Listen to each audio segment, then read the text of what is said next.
I was so happy. I had found a new job, pet sitting. I loved animals, and this was a great opportunity to earn some money and spend time with lovely creatures. My first client was an old woman named Mrs. Johnson, who had a fluffy white Persian cat named Snowy. Mrs. Johnson was going on a week-long trip. I went to Mrs. Johnson's house. It was a large, old house with a strange feeling. Mrs. Johnson explained everything to me: how to feed Snowy, clean his litter box, and that Snowy was very shy and might be scared of me at first. The first night was fine. Snowy spent most of his time hiding under the bed, but I managed to play with him a little. On the second night, I heard a rustling sound from the basement. At first, I thought it was Snowy, but the sound was much louder and stranger. I went downstairs, but I couldn't find anything. The basement was dark and damp, and it smelled of dirt and something else, a sweet, nauseating smell. On the third night, the sounds got worse. I couldn't sleep anymore. The sounds were like scratching and moaning. I even heard something fall. I went downstairs again, this time with a flashlight. I searched everywhere, but still couldn't find anything. Only that sweet, nauseating smell had gotten stronger. On the fourth night, I was really scared. I decided to take a little more care of Snowy and pet him more. Maybe that way the sounds would lessen, but Snowy had become very strange. He wasn't hiding under the bed anymore. Instead, he was staring at a spot on the wall the whole time, making a soft purring sound. For a moment, I looked at the same spot. I saw a shadow on the wall that passed very quickly. My heart started pounding. I had a terrible feeling. I felt that there was something in the house, something other than Snowy. On the fifth night, I couldn't take it anymore.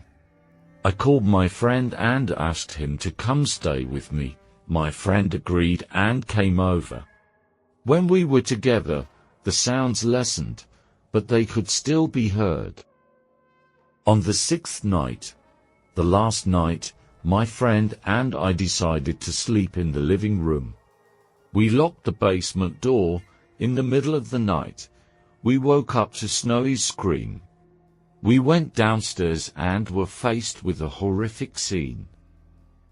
The basement door was open. Snowy was sitting in the middle of the basement, staring at a dark corner. But this time, there was something else there. A large, black thing that looked like a cat, but much bigger and with glowing red eyes. The thing was looking at Snowy and making a very loud growling sound. My friend and I were frozen with fear. We couldn't move. The thing suddenly turned towards us and gave a terrifying grin. I thought it was the end, but then everything suddenly went dark. The next morning, I woke up with a terrible headache. I was on the couch in the living room. My friend was sleeping next to me. I went downstairs. The basement door was closed. Snowy was still there, in the middle of the basement, still staring at the same spot. He wasn't moving at all. It was like he was a statue. I had a strange feeling. It was as if something had been erased from my mind. Something very scary, but I couldn't remember what. I just knew I had to get out of that house as soon as possible. I woke up my friend and told him everything. He was very scared too. I gathered my belongings and my friend and I left Mrs. Johnson's house. I never went back to that house again. I still have nightmares sometimes, a big black thing with red eyes. And its growling sound, but I'm glad I survived.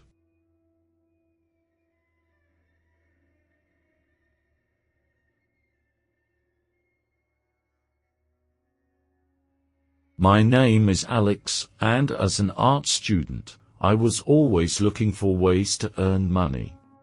Pet sitting seemed like a great option. I could spend time with animals and make some cash. One day, I found an ad on a website. Pet sitting for a Chihuahua named Chi-Chi in a luxury apartment. The owner, a very chic and wealthy woman named Mrs. Radman, was going on a week-long business trip. There was a picture of Chi-Chi in the ad, a tiny white dog with big, button eyes. When I arrived at Mrs. Radman's apartment, I was blown away by its luxury.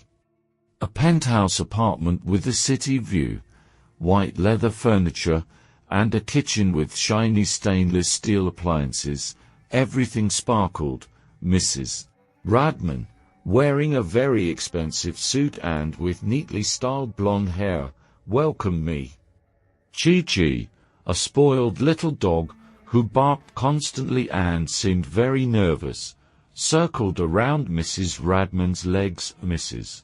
Radman told me that Chi-Chi was very sensitive and that I had to take good care of him, especially his food, and that he shouldn't be left alone for too long. The first night was calm. Chi-Chi spent most of his time in my lap, just whining. I tried to play with him and calm him down, but from the second night, strange things started to happen. In the middle of the night, I woke up to a scratching sound. The sound was coming from inside the walls. It sounded like something was walking inside the walls. At first, I thought it might be a mouse, but the sound was much bigger and heavier. It was like something was being dragged across stone. The next morning, I looked for the source of the sound, but I couldn't find anything. All the walls seemed fine. I told myself it was probably an auditory hallucination. But the next night, the sounds returned, this time louder and clearer. Chi-Chi had also become very restless. He barked constantly and stared at the walls, especially at a specific part of the living room wall. Every night, the sounds became more frequent and louder. It sounded like something was being dragged across stone. Once, I even heard a moan. It was very scary. One night, when the sounds were very loud, Chi-Chi suddenly started scratching at the carpet and stared at the same spot on the wall. I looked at the same spot. I saw a small crack in the wall.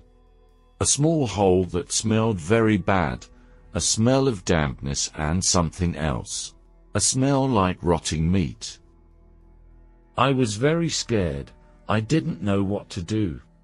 Suddenly, an eye appeared from inside the hole. A yellow, shiny eye that stared at me. My heart started pounding.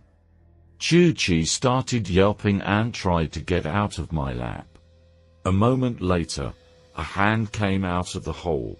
A thin, bony hand with long, black nails. The hand grabbed Chi-Chi and pulled him into the hole. Chi-Chi was screaming, and I just watched. I was frozen with fear and couldn't do anything. After that, the sound stopped. Only the sound of heavy, wet breathing came from inside the wall. I was frozen with fear. I stayed awake all night, and early in the morning, before the sun even rose, I gathered my belongings and fled from that apartment. I didn't even call Mrs. Radman. I just left the key under the doormat and left. I never answered pet-sitting ads again. I still tremble when I remember that eye and that hand. I don't know what was inside that wall, but I know I never want to see it again. Sometimes I think maybe Chi-Chi had seen something that I couldn't see. Maybe he knew from the beginning that something was there. Something that we shouldn't have disturbed.